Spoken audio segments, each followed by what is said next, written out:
Hi there, Steve Coffin here again, and I'm back in Vancouver, back in front of my real bookshelf, not the curtain that I use in Palm Springs.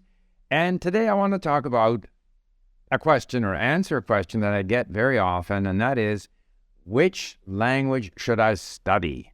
People say, I'm very interested in French, but I also am interested in Chinese, and so which one should I study? And can I study two at the same time? And all kinds of questions around the subject of what language to study. So, my answer is, in some cases, we have no choice. So, if you're going to work for a German company in Germany, obviously you're going to learn German. If future employers are demanding a certain level of English, then you have no choice. So, there are situations where we have no choice. But typically, people who ask the question, which language should I study, are not in that situation. They are people who are learning languages out of interest. And since motivation is such a big factor in language learning success, the obvious answer is, which language are you keenest to learn? Where are you most enthusiastic? And the motivation to learn a language can be, anything. I've often said that it's a pity that in Canada, in the school system, kids in the English language school system are forced to learn French because that is one of the two official languages of Canada. That's not a very strong motivator.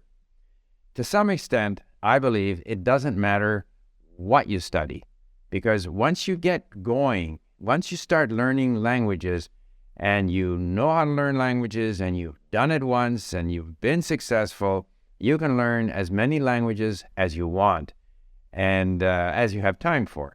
And so if kids just to digress, in our English language school system in Canada were allowed to choose the language they wanted to learn, they're more likely to succeed, and therefore enjoy language learning, and therefore go on to learn other languages. By forcing them to learn French because it's the official language, you end up discouraging a lot of people who are forced to learn a language they're not very motivated to learn. Now, insofar as, motivation to learn a language, it can be many different things. If you look at the bookshelf behind me, and in particular the two skinny bookshelves that are full of CDs, we don't need CDs any longer because we can download audio from the internet, but I have material there in Czech, in Japanese, in French, in German, in Swedish, Russian, you name it. And similarly, books, Latin even. I have books in Latin. So any number of things can trigger your interest. Right now, for example, I'm focusing on Polish. I did some Danish because I'm going to be in Denmark and then in Poland. So a trip to the country can be a motivator. So obviously, if you're about to go to a country, or if you're going to go there in 6 months, that's a big motivator. It could be a person you know. I found some of these CDs in themselves motivating because they were so interesting to listen to. So, but I still say, in a way, it doesn't matter. Any time you invest in learning a language, it's with you, and you can always go back. I have taken various stabs at learning Korean prior to going to Korea, or for whatever reason, or maybe I think initially I was motivated to learn Korean because it seemed to me that it would be easy after Chinese and Japanese. That turned out not to be a very strong motivator. The idea that a language might be easy may not be as strong a motivator as I'm going to go to the country, or I have a friend, or I'm interested in anime in the case of Japanese. So you have to make sure that the motivation is deep enough. So in my case with Korean, the fact that it's not similar, but the Japanese and Chinese helped me in learning Korean was in itself not a strong enough motivator. When I was in Korea recently, 4 years ago, and was speaking some Korean, then that kind of motivated me. But then when I went away and I didn't go back to Korea, then my motivation declined somewhat. So it's important to find sort of a motivator that is going to keep you motivated. And very often that's just the enjoyment of the language itself, the enjoyment of discovering things in the language, reading about the history of the country, and so forth and so on. But I guess my conclusion on all of this is that which language should you learn? It doesn't really matter. Even if you're only motivated for a short period of time and then you leave that language and study some other language, none of that is lost. Because when you go back to that language, you will very soon pick up where you left off. So I like having quite a few sort of irons in the fire. I've left my Arabic. I mean, my Arabic is pretty bad right now.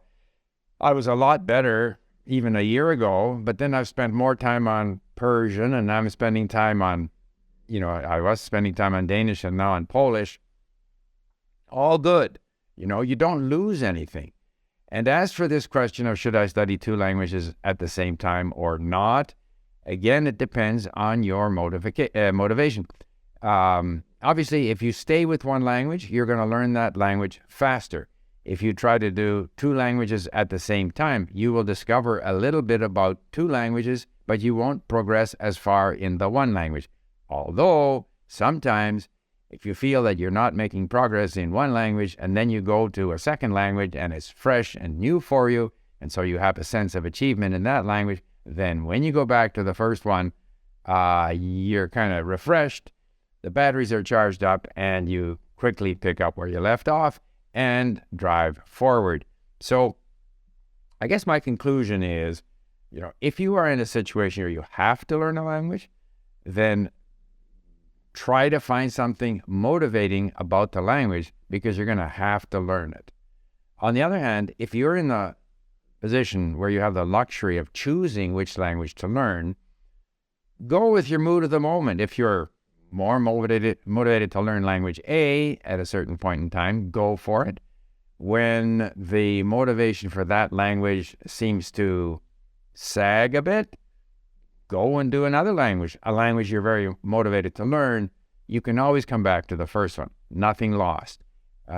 Tasting different languages in different ways is always satisfying, always pleasurable.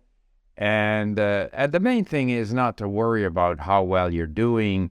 If you don't have to learn the language, you don't have to write an exam. If you're doing it out of interest, don't compare yourself. Don't be too demanding of yourself. Just enjoy whatever you're doing in the language. As Long Canto once said, foreign language is one thing that is worth learning even imperfectly, or words to that effect, or learning poorly. So there is never a negative to learning a language. So I would go with the mood of the moment. Which language am I most motivated to learn right now? And that's my answer on which language should I learn. I hope that was helpful.